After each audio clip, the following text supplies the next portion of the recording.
It was the signature promise of his campaign. Donald Trump vowed to build an impenetrable, concrete wall along the southern border, and Mexico was going to pay for it. Now as he nears inauguration, the wall is sounding increasingly like it could end up a fence. And his team and Congressional Republicans are hatching a plan in which taxpayers, at least initially, would foot the bill. Trump and his aides insisted Friday the president-elect wasn't breaking with his campaign vow. "Nothing had changed from our perspective," said top Trump advisor Kellyanne Conway in an interview with CBS. She said Congress was taking it on themselves to explore different options to pay for the wall, and voiced no objections. Trump was more direct. "The dishonest media does not report that any money spent on building the Great Wall, for sake of speed, will be paid back by Mexico later," he tweeted.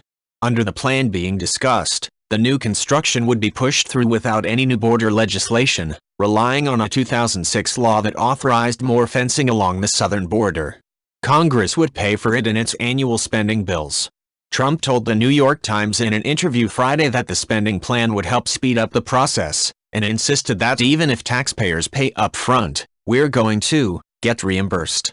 The money, he told the paper, would likely be recouped through a renegotiation of the North American Free Trade Agreement, which he had criticized often in the past. Trump's vow to build an impenetrable, concrete wall along the southern border was the signature issue of his campaign. Trump often described a wall made of hardened concrete, rebar and steel that would stand as tall as his rally venue ceilings. "Build the wall," supporters would chant at his rallies. "Who's going to pay for it?" Trump would ask them. Mexico. Mexican officials repeatedly said the plan was a no-go. But Trump said he knew better. "Mexico will pay for the wall, 100%, he insisted during a major immigration speech. "They don't know it yet, but they're going to pay for the wall." Trump never settled on a mechanism for how that would come about. He floated various options, including compelling the country to cover the cost with higher visa and border crossing fees and threatening to target billions of dollars in remittances sent home by immigrants living in the U.S. The approach under discussion could stave off the legislative fight the president-elect might lose if he tried to get Congress to pass a measure authorizing the kind of border wall he promised during the campaign. "We have a funding vehicle coming up in April and that could be a way to get started, and I don't see anything particularly partisan or controversial about funding an existing law," said GOP Rep. Luke Messer of Indiana. "I think it will be difficult to stand against funding existing law."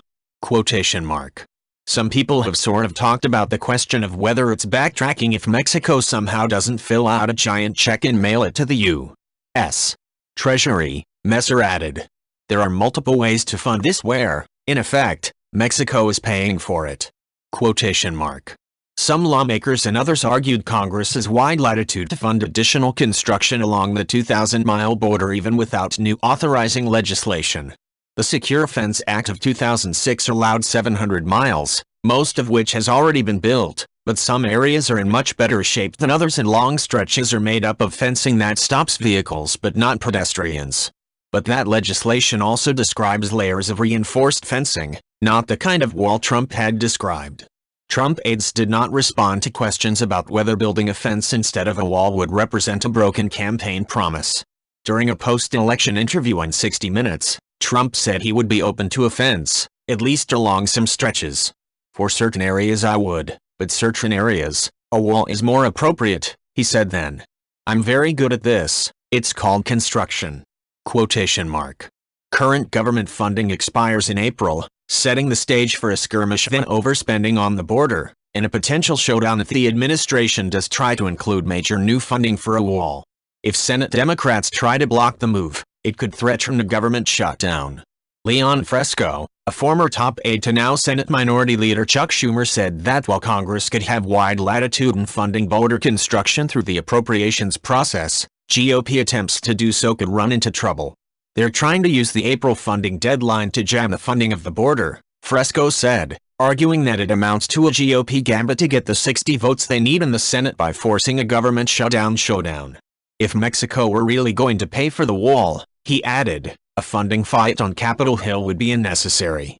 You can't shut down the government because you lied in your campaign promise, Fresco said. There is no way to get Mexico to pay for the wall. Quotation mark. Former Mexican President Vicente Fox also weighed in on Twitter, insisting his country would never pay for what he dubbed a racist monument. Quotation mark. Be clear with us taxpayers, he wrote. They will pay for it. Quotation mark. If you like this video, please leave a like and subscribe.